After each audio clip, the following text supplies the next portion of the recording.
Hola, mi nombre es Gabriela Torres de León y soy estudiante del doctorado en Educación Especial de la Universidad IEXPRO. Voy a hablarles un poquito acerca del tema de las barreras para el aprendizaje.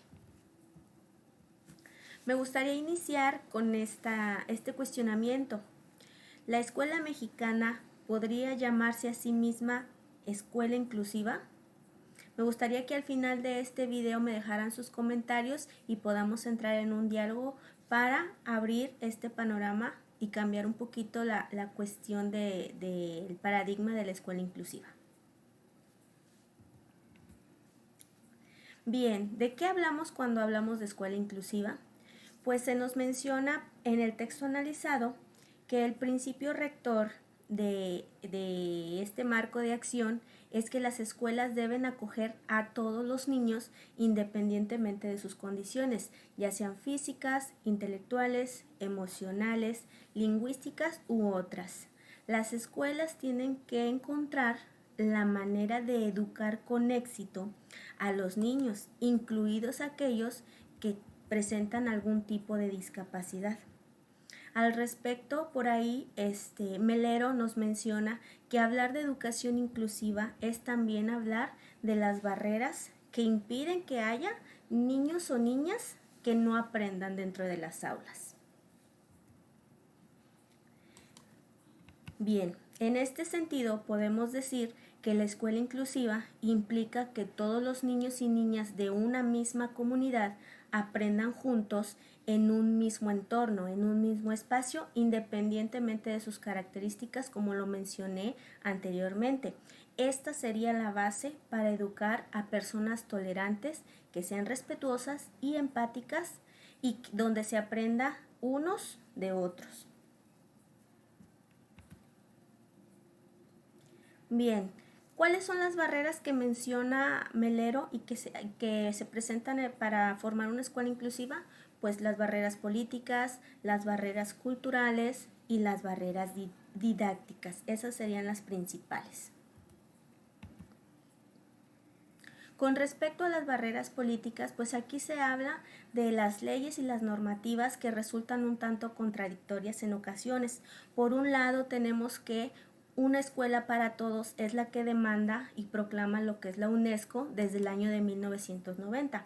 Pero por el otro lado, nos encontramos que aún hay reglamentos que permiten las escuelas de educación especial. Y otro ejemplo muy notorio es que se habla de un currículo diverso. Pero si estamos hablando de un currículo diverso, entonces, ¿por qué necesitamos hacer adecuaciones curriculares? Esos son dos ejemplos muy claros de la contradicción que existe a la fecha. Por lo que se refiere a las barreras culturales, pues aquí más que nada es la permanente actitud de clasificar y establecer las normas que discriminan a nuestro alumnado. Por un lado, definir quién es normal y quién es especial. O sea, ¿cómo vamos a definir esta cuestión? A través del diagnóstico muchas veces lo hacemos y eso es un punto que no podemos considerar como fundamental o como definitivo al momento de definir qué niño es especial o qué niño es normal. Aquí todos los niños son iguales entre sí. Hay dos puntos muy importantes en este sentido, la inteligencia y la deficiencia. Ambas se construyen gracias a la cultura, gracias a lo que nosotros, los adultos, vamos transmitiendo de generación en generación.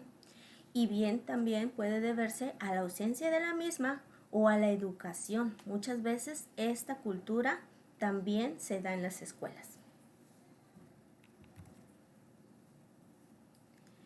En cuanto a las barreras didácticas, estas están más enfocadas a los procesos de enseñanza y aprendizaje que se llevan a cabo dentro de las escuelas y dentro de las aulas. Tenemos en primera que la competitividad en las aulas frente al trabajo cooperativo y solidario cuando no se considera el aula como una comunidad de convivencia y de aprendizaje. Es un espacio muy estricto a la fecha. En segundo lugar, El currículo estructurado en disciplinas y basado nada más en lo que te marca el libro de texto, dejando fuera un aprendizaje en donde el niño pueda resolver situaciones contextuales. Ahí es donde existe una ruptura con las adecuaciones curriculares. En tercera, podemos mencionar la organización espacio-tiempo. Lo que requiere la escuela, sin exclusiones, es una organización de acuerdo a la actividad a realizar, una organización que sea ad hoc. Por ejemplo, si estamos hablando de talleres, de proyectos, de resolución de problemas, eso nos debe de dar la pauta para organizar nuestro espacio de trabajo. No necesariamente tienen que ser las filas que comúnmente conocemos y la posición del docente al frente del salón. Podemos mover a los alumnos de acuerdo a las necesidades que ellos presentan y de lo que nosotros como docentes también queremos lograr en ellos. En cuarta posición, la necesaria reprofesionalización de nosotros los docentes. ¿Para qué? Para comprender qué es la discapacidad, en qué consiste, hasta dónde llega y hasta dónde nosotros podemos actuar para favorecer a ese alumno que nos está presentando una discapacidad. En este caso, el maestro ya no va a tener la función de técnico racional, sino que nos vamos a convertir en investigadores para actuar conforme a lo que se nos demanda. Y en quinta, podemos mencionar la escuela pública y el aprender participando entre las familias y los profesores. Esta es una relación que no podemos romper. Los maestros no podemos actuar en favor del aprendizaje del alumno si no nos acompaña el padre de familia para apoyar este proceso de aprendizaje del niño.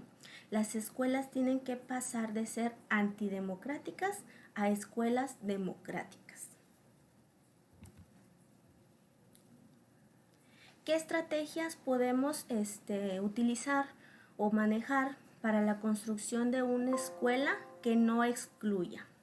Pues en este sentido se nos menciona que la primera estrategia es devolverles a las niñas y a los niños su derecho a aprender. Esto lo menciona Darling Hammond en el texto a través de la frase de que se les ha robado ese derecho. No les reconocemos ese derecho a aprender entre iguales. La segunda estrategia es aprender mientras se enseña.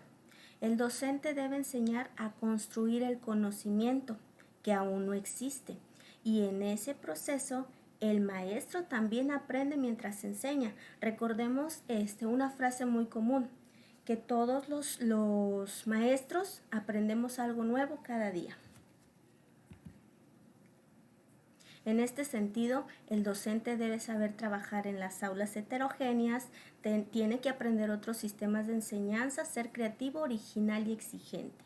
El alumno no se debe esperar a que el alumno madure, él madura a través del aprendizaje y su desarrollo depende de la influencia sociocultural. Y el currículo, por su parte, las tareas de aprendizaje deben apoyarse en materiales nuevos y diversificados. Debe enseñar a pensar para actuar en sociedad. Eso es muy importante. Todas las prácticas docentes que quieran dirigir su mirada hacia la inclusión deben, en primer lugar, partir de las necesidades de las familias y del niño. Y en segundo lugar, tener en cuenta las 3 dimensiones que definen a una escuela inclusiva: presencia, participación y aprendizaje. Los centros educativos tienen que eliminar las barreras para la presencia, la participación y el aprendizaje. De lo contrario, no habrá escuelas inclusivas. En conclusión, la escuela sin exclusiones es posible. Tan solo basta con cambiar la mirada, con cambiar nuestra visión. Si somos capaces de vencer estas barreras, entonces todos los niños y las niñas tienen la misma oportunidad de desarrollar un aprendizaje exitoso y llevar al desarrollo de diferentes inteligencias, como las que menciona Howard Gardner. Por último, les comparto esta frase que me gustó mucho. Dice: yo participo contigo cuando tú me reconoces como una persona semejante a ti y me aceptas por quien soy. Esto es una escuela inclusiva. Gracias.